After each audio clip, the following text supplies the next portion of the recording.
sejahtera bagi kita semua, Bapak Ibu, saudara kasih dalam nama Tuhan Yesus Kristus. Shalom. Tuhan, ya, bersyukur kepada Tuhan karena kemurahan Tuhan pada sore hari ini kita boleh berkumpul kembali, walaupun memang kondisi penyebaran COVID-19 kita makin berkurang waktu observasi, tapi kita tetap harus semakin berjaga-jaga. Pemerintah sudah memproduksi dan sedang memproduksi vaksinnya, katanya baru tahun 2021 nanti baru bisa itu pun vaksin itu tidak tahu apakah nanti sudah bisa, karena virus itu kan bermutasi terus. Jadi makanya kita dihimbau untuk menjaga dan mengikuti aturan pemerintah yang terkonsultasi. Ya, masih 6 bulan lagi ini baru produksi, baru mulai, dan itu pun baru berapa puluh juta bisa konsultasi. Sementara kata Indonesia ini saja konsultasi 250 juta penduduknya konsultasi. Tapi mari kita mau belajar taat, ya, kita bersyukur ada ide.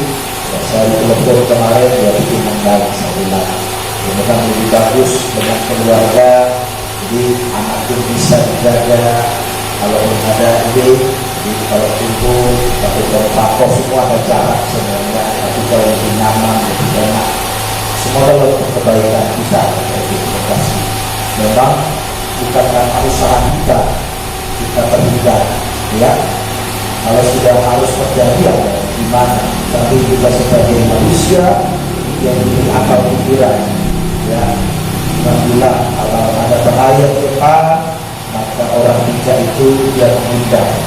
Dia ada upaya bagaimana supaya jangan sampai terkena provokasi. Ya, jadi yang harus kita mengerti dan kita pahami sebagai kehidupan yang sudah mendapatkan terang firman Allah dalam kehidupan kita.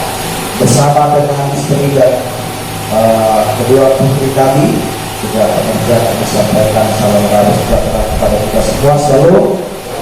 Puji Tuhan. Damai sejahtera Tuhan menyertai kita. Kita Wahyu pasal 22 ayat yang ke-20 sampai 21. Kita baca firman Tuhan ini. Ya.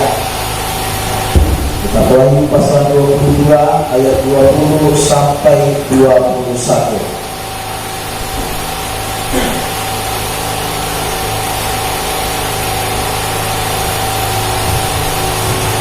Ia yang memberi kesaksian tentang semuanya ini berfirman, ya, aku datang segera. Aku datang segera. Amin.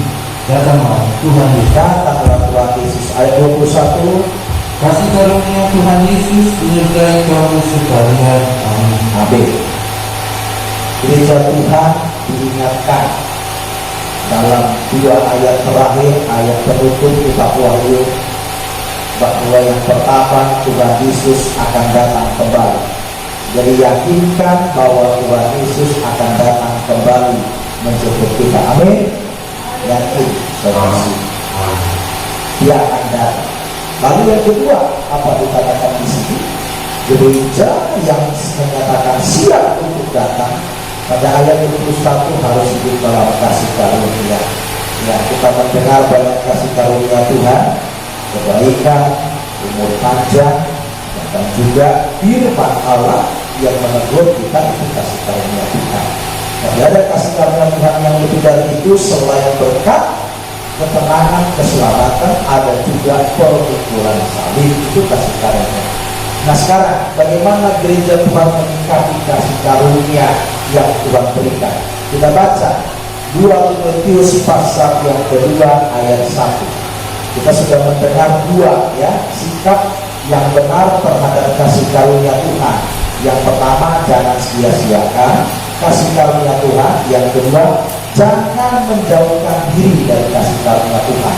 Sekarang kita mendengar yang ketiga, apa maksud kehendak Tuhan di dalam kita menerima kasih karunia Tuhan. 2 Timotius pasal 2 ayat yang pertama.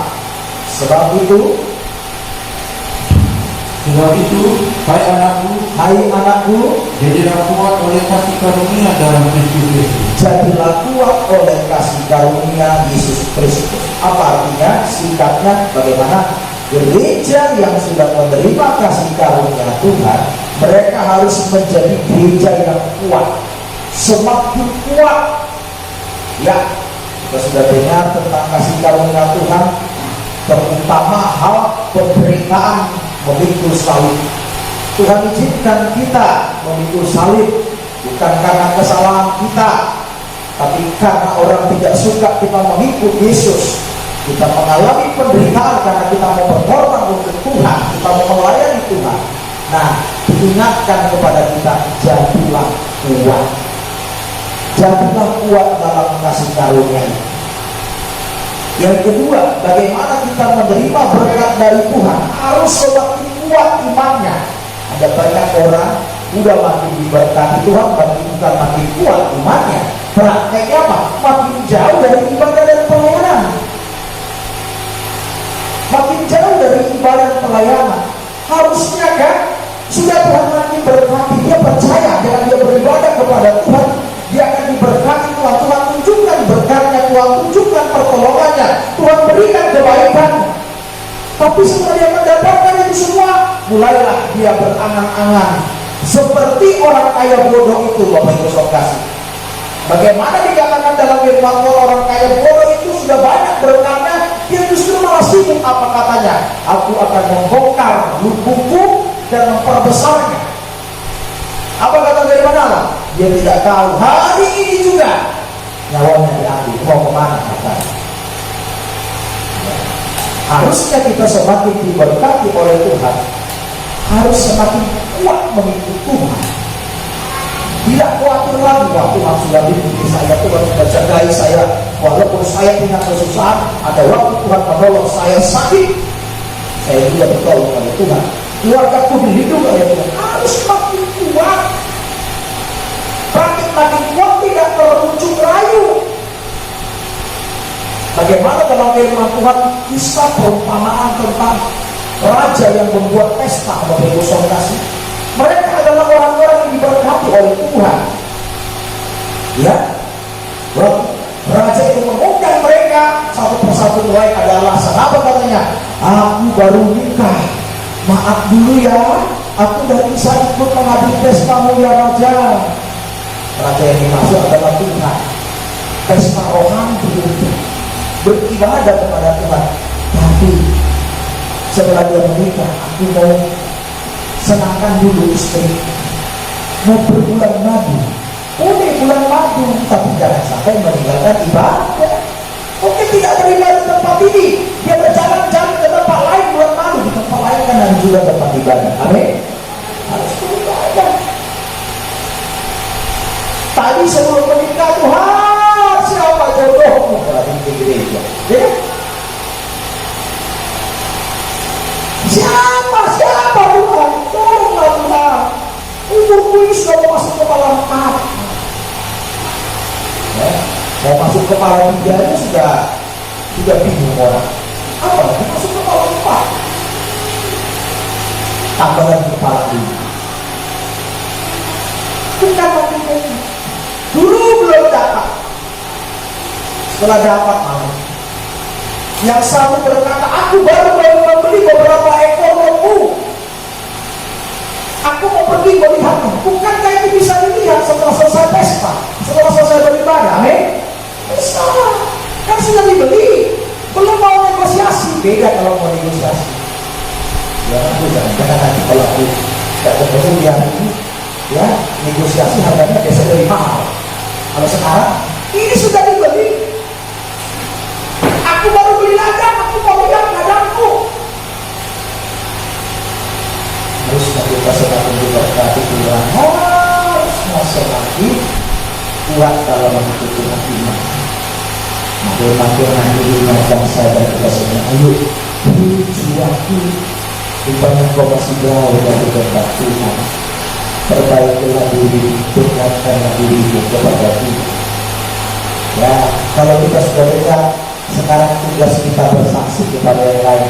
Saudaraku, Bukankah tobat dan ditolong Tuhan?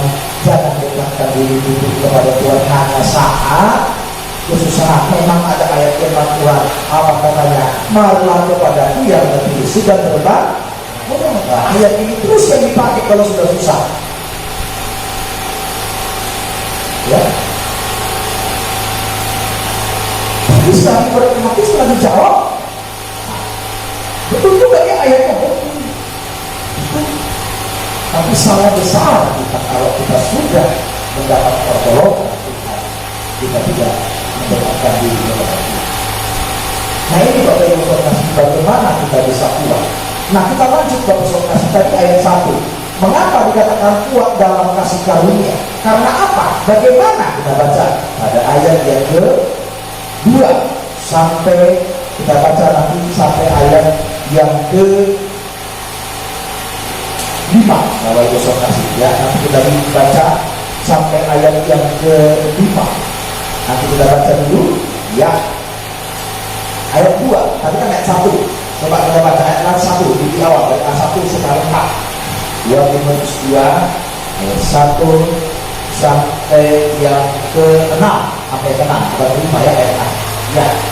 Sebab itu, hai anakku, jadilah kuat oleh kasih karunia dalam Kristus Yesus.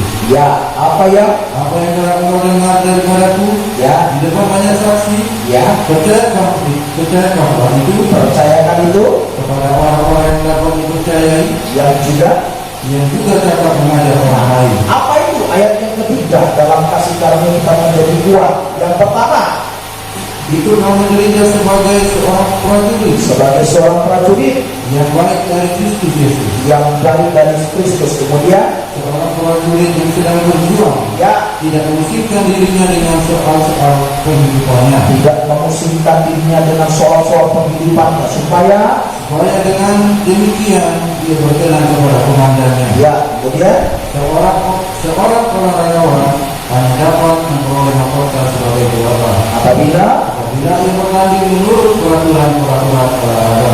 ayat 6, Seorang petani yang bekerja keras haruslah yang pertama menikmati hasil usahanya. nah sampai di situ kita melihat di sini Bapak Ibu Saudara kasih bagaimana dikatakan kita menjadi kuat dalam kasih karunia. Apa kasih karunia Tuhan? Dalam surat Petrus disebutkan, kita baca dulu lebih baik ya, surat Petrus 1 Petrus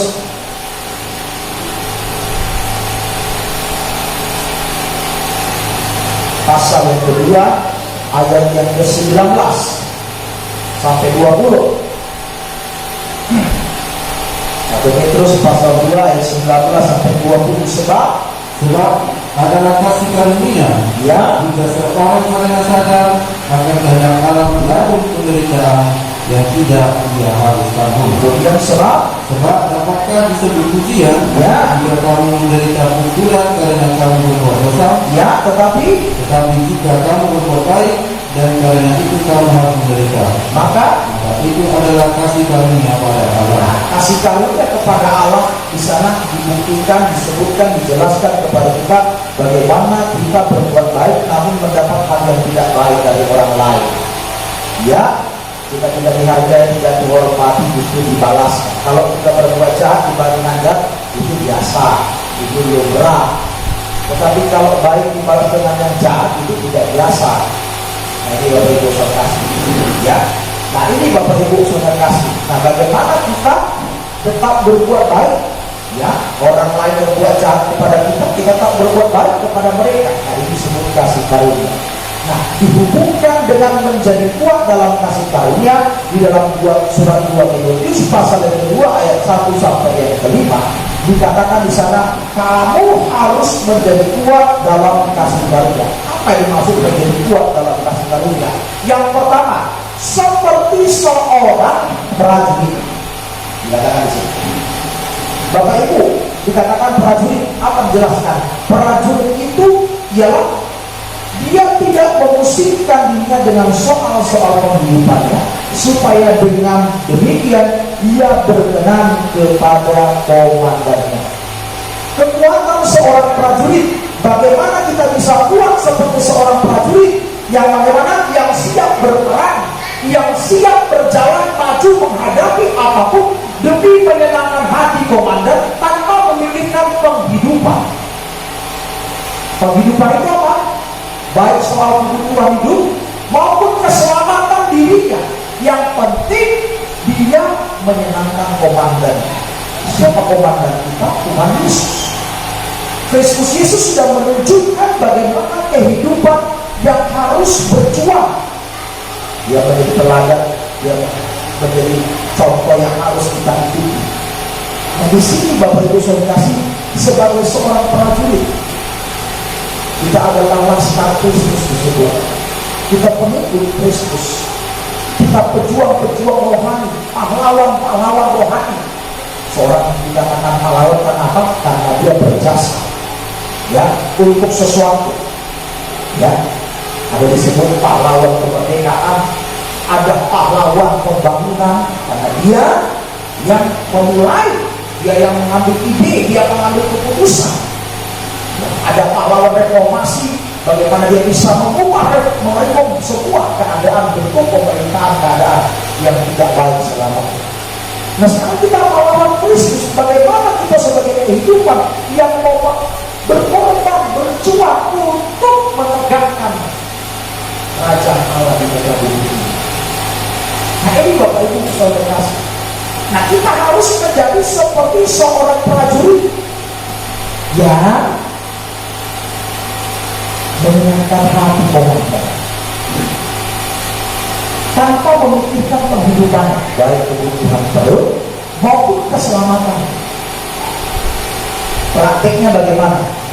Bagaimana kehidupan kita bisa taat kepada kehendak Tuhan terhadap kasih karunia yang Tuhan berikan kepada kita, yaitu apa? Menderita dengan kan kalau komandan itu harus dikatakan ya oleh prajurit. Kau begini siap, sudah salah juga siap. Kau begini, ada yang salah komandannya siap. Kau berangkat siap, padahal belum makan. Baru pulang jam dinas kerja, baru absen dari kantor, pulang ke rumah.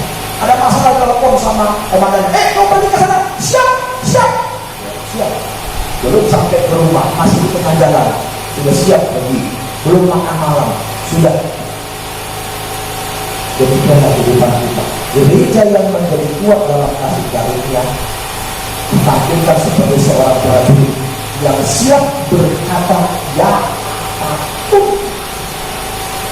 Nah ini yang kita perkumpulkan dari saudara. Gereja yang menanti kedatangan Tuhan adalah gereja yang dalam kasih karunia.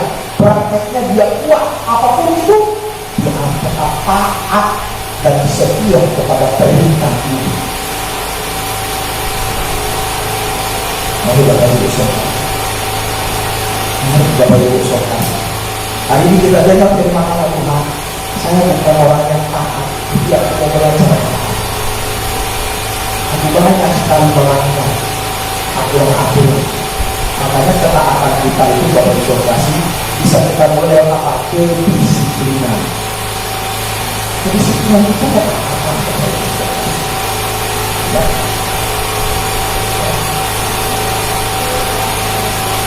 Untuk puji Tuhan pada saudara sekarang, walaupun saya masih ragu, so banyak di beredar di WA katanya instruksi begini boleh harus pakai masker semuanya kecuali saat makan. Nah, di mana mau makan pakai masker kan gitu ya. Saya pernah dapat WA dikirim seorang dari ada negara mana itu saudara. Jadi waktu dia makan, ini maskernya di lubang. Jadi kayak pintu jendela bisa mengangkat tak kenal itu ambil makan ada jendela di sini itu luar biasa ya. Dia tidak bisa saja mau cari sensasi atau bagaimana, tapi bagus. Jadi kita diajar disiplin waktu, disiplin ini, mari konsentrasi. Pendisiplin dan ini nggak enak buat konsentrasi ya. Kalau kita yang kerja dari pemerintah enak, masih enak ya, kita sudah terbiasa sekian gitu. Oh kalau yang enggak ini, nah yang kerjanya serabut mau apa saja, nah, ini enggak baik. Jadi kita ini dibentuk Tuhan seperti seorang prajurit juga, walaupun kita bukan prajurit di negara ini. Kita bukan anggota TNI Polri, tapi kita harus seperti prajurit dia siap.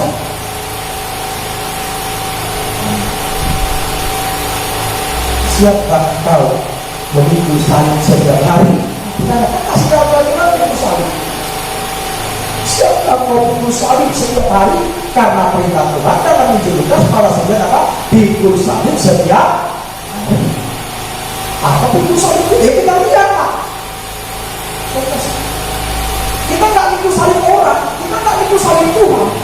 Salib itu adalah penderitaan karena melakukan firman Allah, bukan disalibkan seperti yang sebelah kanan sama Yesus dirinya. Karena dosa itu hukuman. Jadi yang pertama Bapak Saudara kasih kuat di dalam kasih karunia adalah bagaimana kita tetap bisa melakukan firman Allah, taat kepada kehendak Tuhan, pikul salib, walaupun kita menderita, kita harus bisa berkata ya, siap. Nah, ini langsung dimulai saya dan kita semua. Bapak Ibu saya berkasih. Dalam Filipi pasal 2 ayat 8 sampai 10, bagaimana Yesus menunjukkan ketaatannya ya kepada Bapa, karena dia kan memposisikan diri sebagai anak di dunia ini yang harus taat kepada Bapa. Ya, kita baca dalam Filipi pasal 2 ayat 8 sampai 10. Dan dalam keadaan sebagai manusia,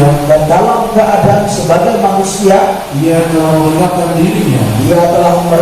dirinya, dan taat sampai mati, bahkan sampai mati di kayu salib. Kemudian supaya apa dikatakan? Itulah sebabnya Allah sangat meninggikan dia dan mengaruniakan kepadanya nama di atas segala nama. Ya. Supaya dalam nama Yesus bertekuk lutut segala yang ada di langit dan yang ada di atas bumi dan yang ada di bawah bumi. Nah, jadi ketaatannya sampai mati. Nah, bagaimana Tuhan menemukan kita taat sampai mati? Artinya apa? Sampai kita menembuskan nafas terakhir kita ditemui Tuhan adalah orang yang taat.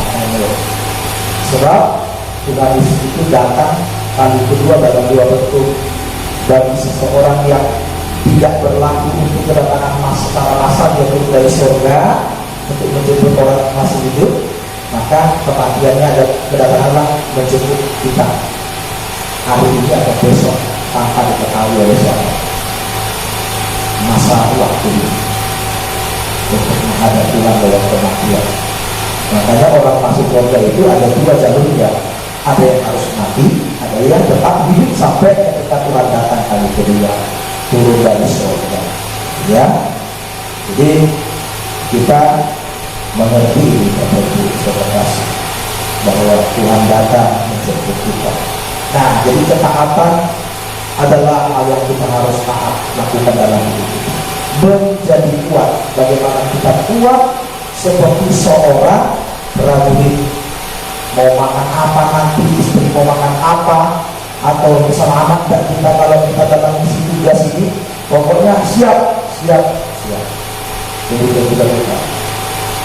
Jadi kalau kita siap, kita tidak boleh kecewa kok dia pergi ke gereja kok meninggal di tengah jalan.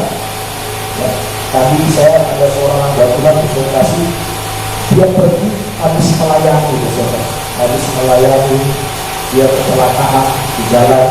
Ini bantu Tuhan. Ya sudah, itulah cara Tuhan. Kita nggak boleh salahkan siapa yang salah. Apa hamba Tuhan tadi salah berkhotbah ya? Ayo sudah. Ini bukan hal yang Tuhan inginkan. Kecuali kalau dia sedang melakukan dosa, dia baru selesai melayani. Ya. Jadi kita tidak boleh menjadi kehidupan yang menghakimi. Jadi tidak memikirkan tentang kehidupan, keselamatan. Yang penting aku melakukan kebenaran. Kenapa? Tuhan sendiri berkata, siapa ingin menyelamatkan nyawanya, dia akan kehilangan nyawanya. Itu dikasih bilang. Ibarat siapa kehilangan nyawa karena aku, dia akan memperoleh apa itu? Dia akan dapat pertama. selama-lamanya. Nah, jadi kalau kita bisa taat kepada kehendak Tuhan, tidak memikirkan perkara-perkara dunia ini, maka apa yang terjadi? Tuhan pelihara. Matius pasal 6. Nah, ini tadi kan prajurit itu tidak memikirkan tentang penghidupannya. Nah, bagaimana rakyat tidak memikirkan tentang penghidupan? Matius 6 ayat 31. Apa katanya? Ya, carilah dahulu, ya. Sebab itu, ya, janganlah kamu khawatir. Janganlah kamu khawatir Dan berkata, apa yang akan kami makan? Apa yang kami makan? Apakah yang akan kami minum? Apa yang akan kami minum? Apakah yang akan kami pakai? Dan ketiga, ya, sebab semuanya itu dicari bangsa-bangsa yang tidak mengenal Allah. Tetapi Bapa yang di surga tahu bahwa kamu memerlukan semuanya itu. Tetapi cari dahulu kerajaan Allah, ya, dan kebenarannya, maka semuanya itu akan ditambahkan kepadamu. Carilah dulu kerajaan Allah, utamakan ibadah. Boleh bekerja, tetap harus kerja. Kalau nggak kerja kita gimana mau makan? Tapi jangan lupa Tuhan. Jangan pula ayat ini diganti menjadi wah ibadah terus lah, ibadah terus. Ibadah terus. Ibadah itu bekerja juga ibadah. Karena bekerja juga adalah perintah Tuhan. Tuhan kita jadi malas. Harus kerja. Bapak Ibu, saya mau tanya kepada kita, musuh kasih.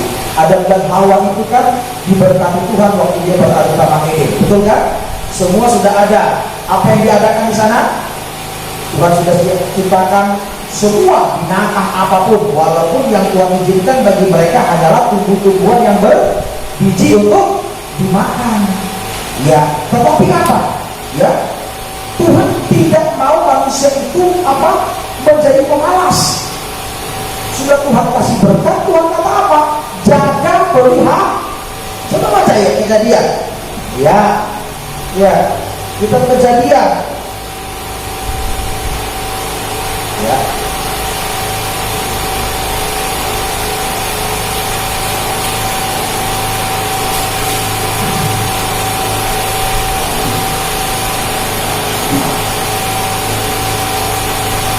Kita Kejadian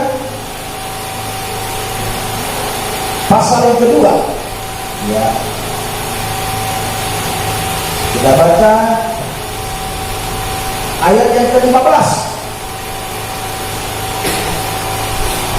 Kejadian pasal 2 ayat 15. Tuhan Allah mengambil manusia itu dan menempatkan dalam taman Eden. Ditempatkan di taman Eden itu apa? Untuk mengusahakan dan memelihara taman. Bapak Ibu tahu mengusahakan. Jadi kerjain itu. Taman itu diusahakan. Bagaimana? Ya dibersihkanlah, digembulkanlah tanahnya. Ya, itu sukses. Diusahakan, dijaga, dipelihara. Tanaman yang sudah Tuhan kasih bagaikan modal bagi kita, ini usahakan. Jadi nggak boleh malas. Sejak zaman Adam dan Hawa sebelum manusia jatuh ke dalam dosa sudah harus bekerja. Cuma beda kerjanya.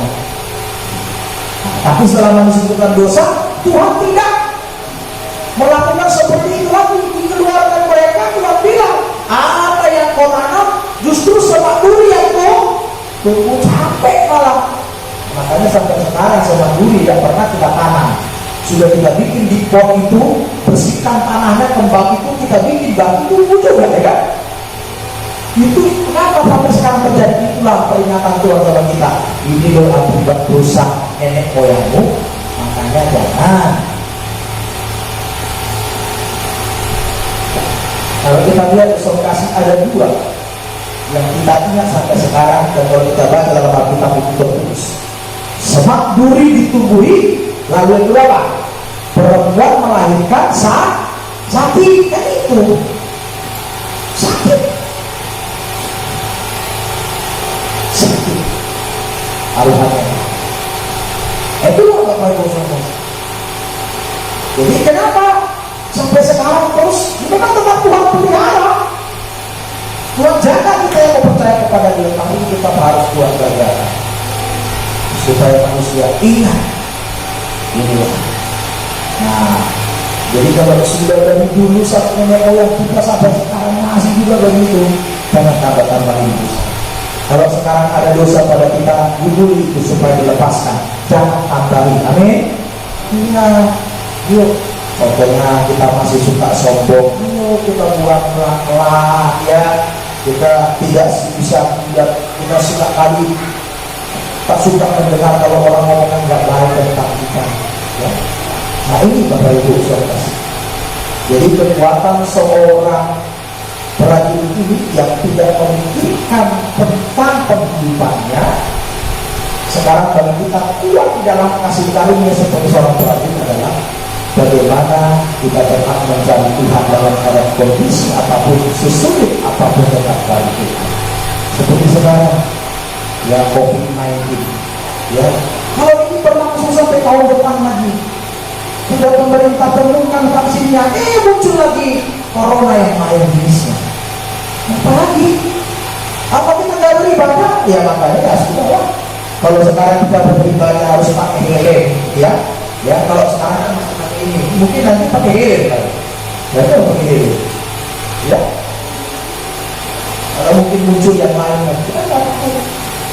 Saya bukan menakut-nakuti, tapi mari kita sebagai umat Tuhan, ya sebagai umat Tuhan belajar untuk mau taat kepada kehendak Tuhan. Ya, kita belum bisa beribadah bersama dengan keluarga Yesus, nggak apa-apa kondisi ini. Tapi yang penting ketika di rumah, makanya Bapak Ibu saya kasih sampaikan kepada kita, ketika kita tidak beribadah bersama karena kondisi hari di rumah kita masing-masing kita membangun masjid. Ya sama-sama ya, kalau nggak bisa dapat sinyal tidak sama-sama sekeluarga beribadah. Yang tadinya Bapak nggak pernah tahu khotbah firman Tuhan, nggak usah khotbah ya, baca aja ayat firman Tuhan. Ini ayat firman Tuhan. Makanya enak kalau orang yang mencatat firman nanti bisa dikhotbah sama anaknya sama istrinya. Kita dengar firman Tuhan kemarin seperti ini, ayo kita diulang kembali. Ya, firman Tuhan itu adalah firman yang terus membangun hidup kita. Baik Bapak Ibu Saudara. Ya, itu yang pertama. Lalu yang kedua, tadi kita baca di dalam 2 Timotius pasal yang 23-4, seperti seorang prajurit. Nah sekarang yang kedua itu ayat yang kelima.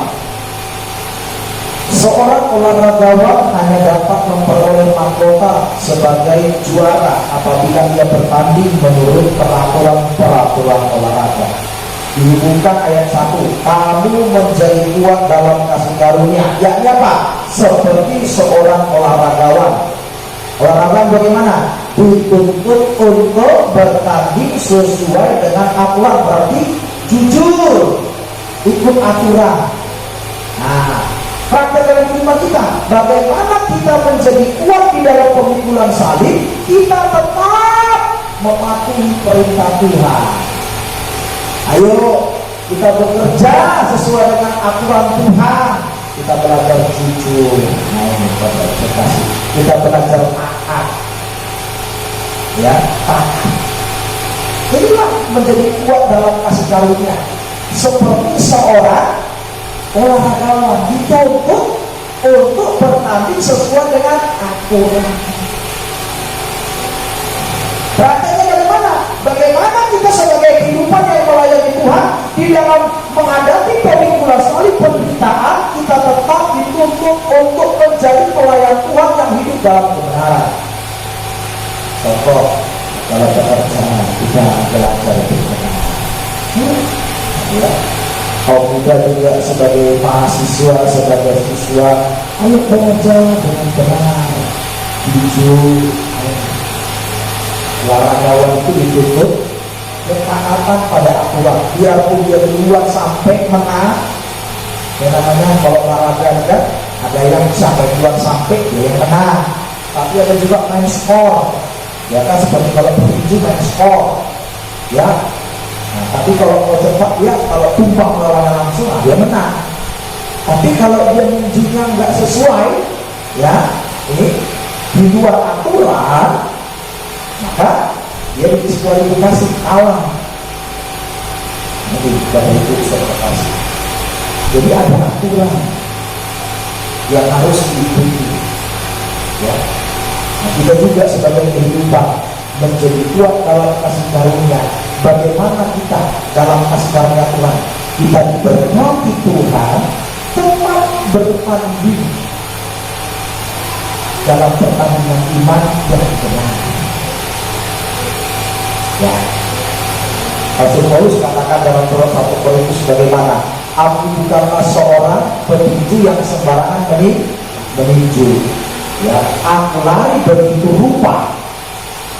Ya, aku tidak ingin setelah aku memberikan hidup orang lain selamat, aku sendiri ditolak. Ini ya saudara.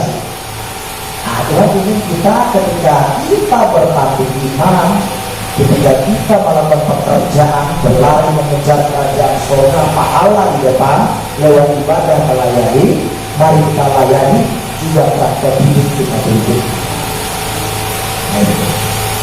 Ya, saya bersyukur seperti tadi kesaksian kalau untuk Tuhan kita harus mengkorbankan begitu besar kasih kita. Kalau kita sebagai kehidupan yang sudah mengalami kasih Tuhan, apalagi mengerti firman Tuhan, maka untuk Tuhan itu harus nomor satu. Amin. Apapun seperti kita bisa beribadah, ya sama seperti saya juga, ya melayani Tuhan. Apapun kita kerjakan. Makanya zaman di tempat ini saya nggak tanya, masih majikan datang nggak bisa sama anaknya, masih majikan datang nggak, sampai pendatang. Kalau hanya 2 orang nggak usah saya lihat.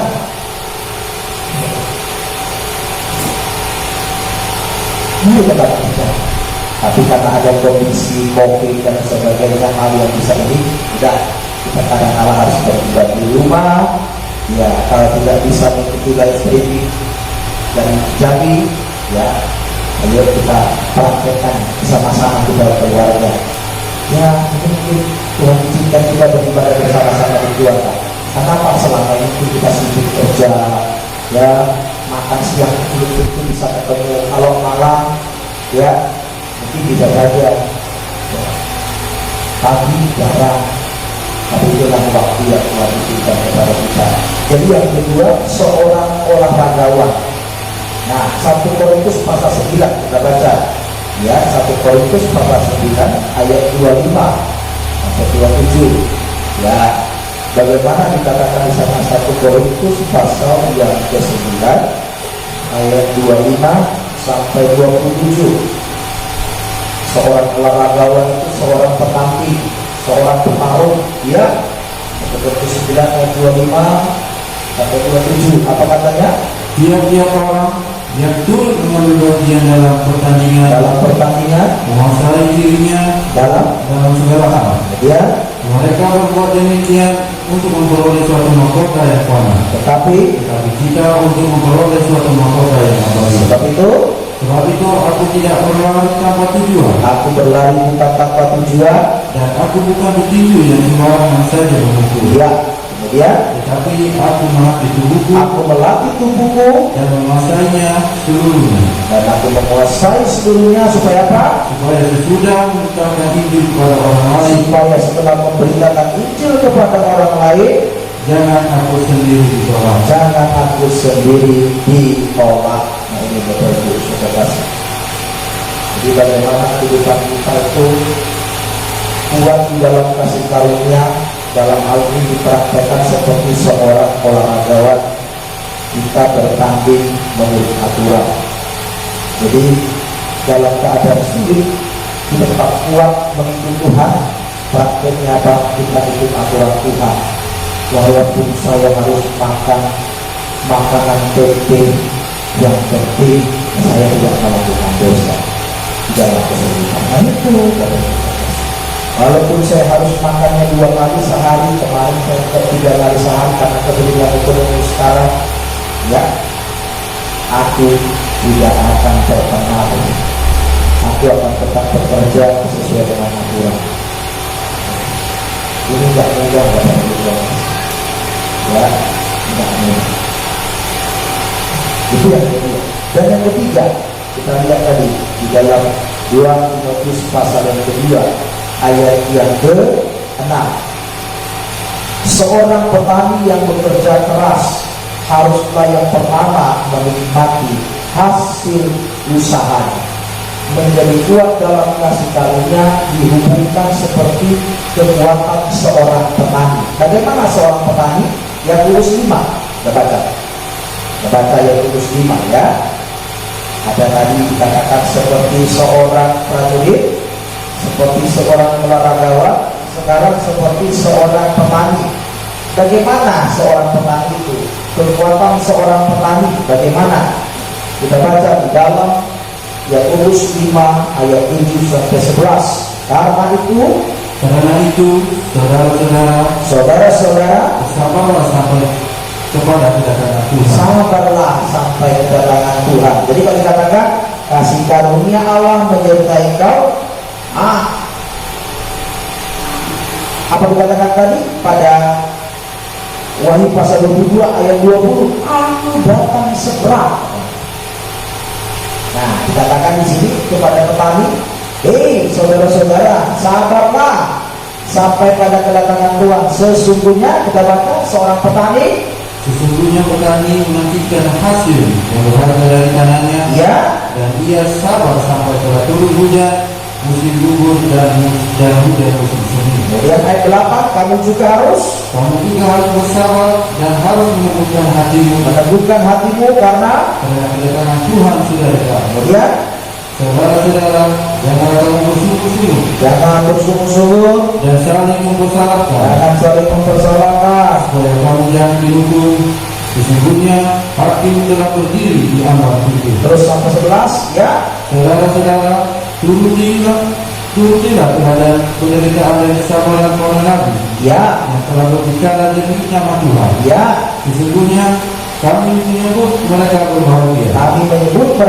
berbahagia, Ya, yaitu mereka yang telah bertekun. ya, Kami telah mendengar tentang keturunan Ayub, ya, dan kami telah tahu apa yang pada akhirnya disediakan Tuhan baginya. ya. Kemudian Karena Tuhan Maha Penyayang dan penuh belas kasihan.